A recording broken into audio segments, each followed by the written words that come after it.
Welcome back. आज हम 10वीं क्लास का विज्ञान का हमारा लेसन है अम्ल, क्षार और लवण, यानी कि एसिड, बेसिस एंड सॉल्ट। और इसके हम एक टॉपिक को डिस्कस करेंगे आज, वो है अम्लों के रासायनिक गुण हम पढ़ रहे हैं। पिछले लेक्चर में आपने देखा होगा कि किस प्रकार से अम्ल जो है वो धातुओं से अभिक्रिया करते हैं। आज का हमारा जो टॉपिक है वो है अम्लों की धातु कार्बोनेट और बाइकार्बोनेट से अभिक्रिया। यदि अम्ल किसी धातु कार्बोनेट कैसे, जैसे सोडियम कार्बोनेट, तो सोडियम एक धातु है और कार्बोनेट है साथ में, तो सोडियम कार्बोनेट यानी कि धातु कार्बोनेट है। इसी प्रकार से सोडियम बाइकार्बोनेट है, तो सोडियम जो ये अम्ल है वो सोडियम कार्बोनेट या फिर बाइकार्बोनेट से अभिक्रिया जो है वो कैसे करते हैं, इस पर चर्चा करेंगे। तो स्टूडेंट्स एक मोटी सी बात आप ध्यान रखिए, एक समीकरण ध्यान रखिए कि जब भी जो अम्ल हैं वो धातु कार्बोनेट से अभिक्रिया करते हैं तो हमेशा कार्बन डाइऑक्साइड और जल जो है वो बनता है, इसके साथ साथ लवण बनता है। तो कुल मिला के समीकरण क्या हो गया कि अम्ल जमा धातु कार्बोनेट या धातु बाइकार्बोनेट, तो क्या बनेगा, लवण जमा कार्बन डाइऑक्साइड जमा जल। तो कुल मिला के अगर मैं बहुत साधारण से शब्दों में कहूँ तो मैं ये कहूँगा कि अम्ल जो है वो धातु से अभिक्रिया करेंगे और वो कार्बन डाइऑक्साइड गैस मुक्त करते हैं। तो कार्बोनेट है या बाइकार्बोनेट है, दोनों में से क्या है, कौन सी गैस मुक्त होती है, कार्बन डाइऑक्साइड।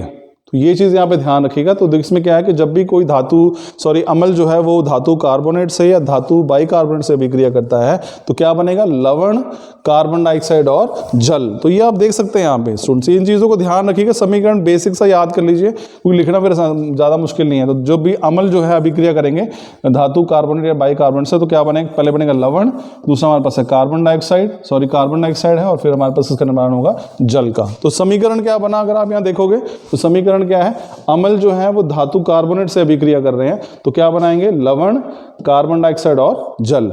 और ठीक उसी प्रकार यदि अम्ल है जो धातु बाइकार्बोनेट से अभिक्रिया करेंगे तो क्या बनाएंगे, लवण, कार्बन डाइऑक्साइड और जल।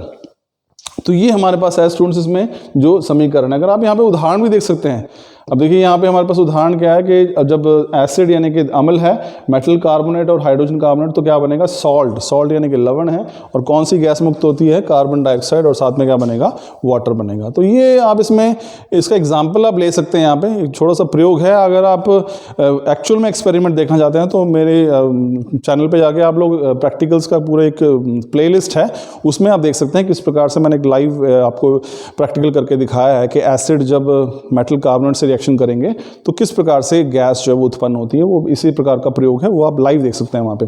चलिए अब हम बात करते हैं उदाहरण की। तो उदाहरण लिख लीजिए, देखिए सोडियम कार्बोनेट है Na2CO3 and it reacts with HCl, it form 2NaCl, CO2 and H2O।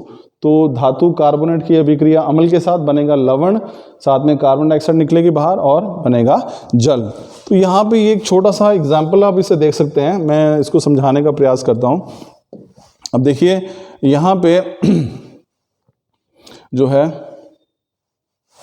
ये हमने जो है ले रखी है परख नली, ये एक टेस्ट ट्यूब है, इसे आप देख सकते हैं, दिस इज टेस्ट ट्यूब, और इसमें हमने क्या है, मिक्सचर डाला हुआ है। ये यहाँ पे क्या है, मेटल कार्बोनेट है, तो दिस में भी मेटल कार्बोनेट, तो यहाँ पे लिखा सोडियम बाइकार्बोनेट का इस्तेमाल किया है, सोडियम बाइकार्बोनेट क्या है, NaHCO3, ये हमने इसमें लिया हो। तो इसके अंदर क्या है, सोडियम बाइकार्बोनेट है, NaH एंड CO3, ये सोडियम बाइकार्बोनेट है जो लिया है।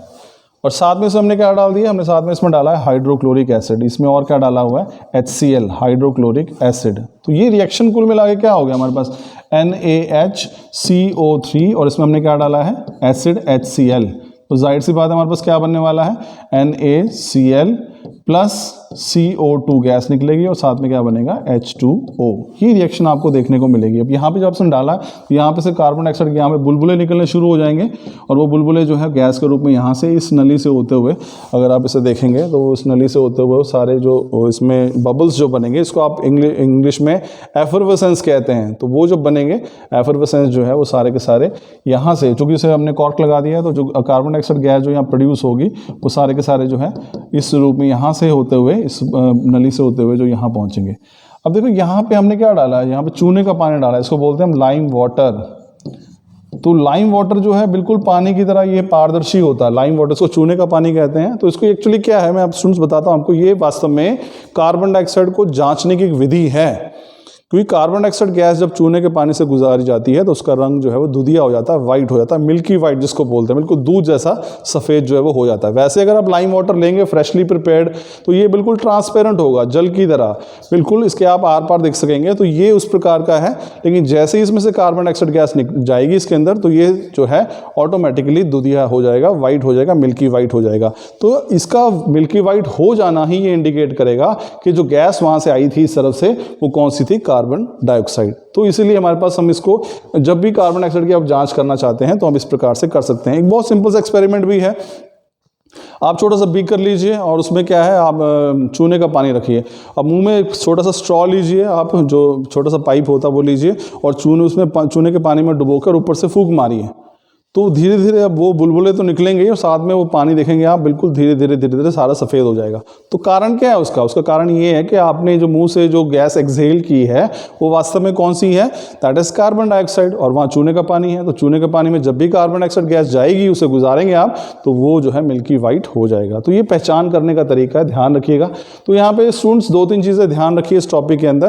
पहली तो ये कि जब भी जो अम्ल हैं वो धातु कार्बोनेट से अभिक्रिया करें, चाहे धातु बाइकार्बोनेट से करें, हमेशा कौन सी गैस निकलेगी, कार्बन डाइऑक्साइड। ये ध्यान रखिए। तो कार्बोनेट, बाइकार्बोनेट जब भी अम्लों से अभिक्रिया करेंगे तो कार्बन डाइऑक्साइड गैस निकलेगी। इसमें लवण और जल भी साथ में बनता है।